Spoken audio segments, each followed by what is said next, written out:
கலந்துரையாடலிலும் பேச்சிலும் ஏன் இந்த நவம்பர் 11 ஞான உரை தினமாக கொண்டாடி வருகின்றோம் என்பதை உங்களுக்கு விளங்கியிருப்பார். காரணம் இல்லாமல் காரியம் இல்லை.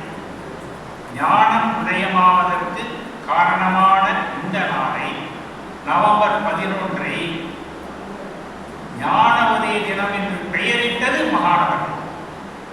மகாணவர்கள் காலத்திலே 2 விழாக்கள் தான் கொண்டாடப்பட்டது. ஒன்று அவர்கள் ஜெயந்தி நாள் மே 2, மற்றொன்று இந்த ஞான உதய தினம். இதற்கு அவர்கள் எப்போது பெயரிட்டார்கள்? ஞானம் அடைந்த பிறகு இந்த காரணமான தினத்தை ஞான உதயம் என்று பெயரிட்டார். 7/1/1938 தன் குருநாதரிடம் குண்டலினி தீட்சையை பெற்ற காரணத்தினால்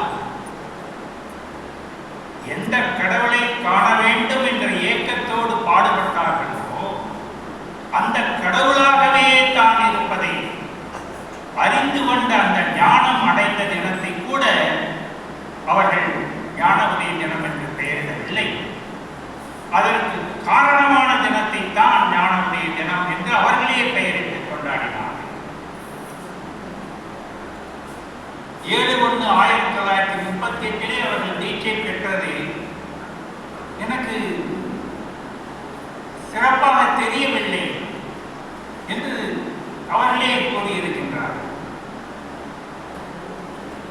எந்த நேரத்திலும் நெற்றியில் மந்திர ஜபங்களையும் தன்னுடைய பெயரையே மந்திரமாக கொண்டு நெற்றியிலே அவர்கள் தியானித்து வந்த காரணத்தினால் இந்த நெற்றிக்கல் உபதேசம் அவர்களுக்கு புதிதாக தோன்றவில்லை என்று சொல்லியிருக்கிறார். அதே போல அவர் தீட்சை பெற்ற 1938க்கு 8 ஆண்டுகள் முன்பு 1930ஆவது ஆண்டில் அவர்கள் தீட்சை பெற்ற ரங்கூன் நகரிலே இருந்து 1400 மைல் தள்ளி இருக்கக்கூடிய இந்தியாவிலே சிவகாசியிலே அவர்கள் கனவிலே இரவு 2:15 மணி என்று அந்த மணி கூட அப்படியே குறிப்பிட்டு எழுதியிருக்கிறார்கள். அந்த நேரத்தில் அவர்கள் கனவில் கண்ட அதே குருவின் உபதேசம், அதே குதிரை மைதானம், அதே சம்பவங்கள் அப்படியே நிகழ்ந்திருக்கிறதை எண்ணி நான் முதல் புல்லரித்து போனேன் என்று சொல்லுகின்றார். ஆகவே அவர்கள் தீட்சை பெற்றதை அவர்கள் வித்தியாசமாக உணர முடியவில்லை என்று சொல்லுகின்றார். அவர்களுடைய கடவுளை காண வேண்டும் என்ற அந்த ஏக்கம், பசி, பல யுக நாள் பசி, அந்த காரணத்தினாலேதான் பல யுகங்களாக அவர்கள் கொண்டிருந்த அந்த நாட்டம் அதற்கு காரணமாக அமைந்த தினத்தை தான் அவர்கள் ஞான உதய தினம் என்று பெயரிட்டார்கள். அதுவும் அந்த விழா மிக விமரிசையாக கொண்டாடப்பட்ட காரணத்தால் தான் அவர்கள் அந்த விழாவுக்கு காரணம் என்ன என்று கேட்க வைத்தது. இந்த ஞான உதயத்திற்கு பிள்ளையார் சொல்லி போட்டது அந்த வெகு விமரிசையாக கொண்டாடப்பட்ட காரணம்தான். அதில் இருந்து ஆரம்பித்துதான் ஏன் விமரிசையாக கொண்டாட வேண்டும்? நம்ம எல்லாம் ஆளக்கூடிய வல்லரசன் அவனுடைய முடிசூட்டு விழா அல்லவா, அவனுக்கு நாம் மரியாதை கொடுத்து வணங்க வேண்டும் என்று ஆரம்பித்து கடவுளை பார்க்கலாம் என்று ஒரு முதியவர் சொன்னதும் பார்த்தே ஆக வேண்டும் என்று ஒரு வைராகியம், ஒரு ஏக்கம் உதித்ததும் என்ன சொல்லுகின்றார்? என்னுள்ளே பக்தி மிக தீவிரமாக ஏற்பட்டு அதன் காரணமாக தொழுதேன், ஜெபித்தேன் என்று சொல்லுகின்றார். பக்தியைத்தான் அடிப்படையாக சொல்லுகின்றார். கடவுளை காண வேண்டும் என்ற ஏக்கம் என்னுள்ளே பக்தியை வளர்த்தது. அந்த பக்தியை பற்றி அவர்கள் சொல்லுகின்ற பொழுது உடல் உழைப்பு உள்ளவர்களுக்கு உறக்கம் எவ்வளவு இன்றியமையாததோ அதை போல பக்தியானது இன்றியமையாதது என்று சொல்லுகிறார். பக்தி இல்லாமல் ஞானம் என்ற கட்டிடத்தை எழுப்ப முடியாது. ஆனால் அந்த பக்தி என்ற உறக்கத்திலேயே இருந்துவிடக் கூடாது.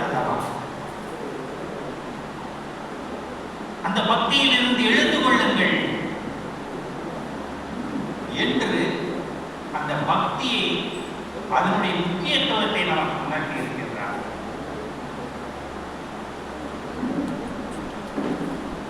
அவர்கள் எத்தனையோ பாடுபட்டுத்தான் இந்த 27 ஆண்டுகள் இருக்கின்றதே. 1911 கடவுளை காண வேண்டும் என்ற இயக்கம் பிறந்ததில் இருந்து 1938 அவர்கள் தீட்சை பெற்று தான் கடவுளாக இருக்கக்கூடிய தன்னிலை அடைந்தது வரை அந்த 27 ஆண்டுகளிலே அவர்கள் செய்ததுதான் தவம் என்று நம் ஞானவழி சுவாமி அவர்கள் நமக்கு உணர்த்தி இருக்கின்றார்.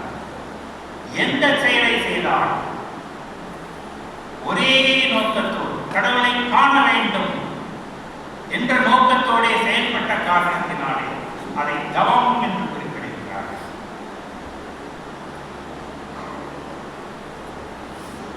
அவர்கள் தனியாக இந்த உலகம் பூரா ஆப்பிரிக்கா, ரஷ்யாவை தவிர பயணித்து தான் பெற்ற இன்பம் இந்த வையகம் பெற வேண்டும் என்ற பெரும் நோக்கத்தோடு கருணையினாலே எந்த விதமான வேறுபாடும் கருதாமல் நாட்டமுடைய அத்தனை பேருக்கும் இந்த தீட்சையை வாரி வழங்கிய காரணத்தினாலே ஞானவள்ளல் என்று போற்றப்படுகின்றார்கள். மிக எளிமையான வாழ்க்கை வாழ்ந்தவர்கள். உயர் உணவு விரும்ப மாட்டார், உயர் உடை விரும்ப மாட்டார், உலக புகழை விரும்ப மாட்டார், உடல் சுகத்தை விரும்பவில்லை. அப்படிப்பட்டவர்கள் ஜெகத் மகாகுரு என்று போற்றப்படுகிறார்கள் என்றால் இந்த குண்டலினி தீட்சை பெறுவதற்கு அந்த காலத்திலே எவ்வளவு பேருக்கு அந்த வாய்ப்பு கிடைத்தது. இன்றைக்கு நாமெல்லாம் பரஞ்சோதி பரம்பரையிலே இணைந்திருக்கிறோம் என்றால் அவருடைய கருணையினாலே தான் சுவாமிஜி மூலியமாக நாமெல்லாம் இன்றைக்கு பரஞ்சோதி பரம்பரையிலே இணைந்திருக்கின்றோம். யுகங்கள் தோறும் தர்மம் எப்பொழுதெல்லாம் மலினம் அடைகின்றதோ அப்பொழுதெல்லாம் இந்த தர்மத்தை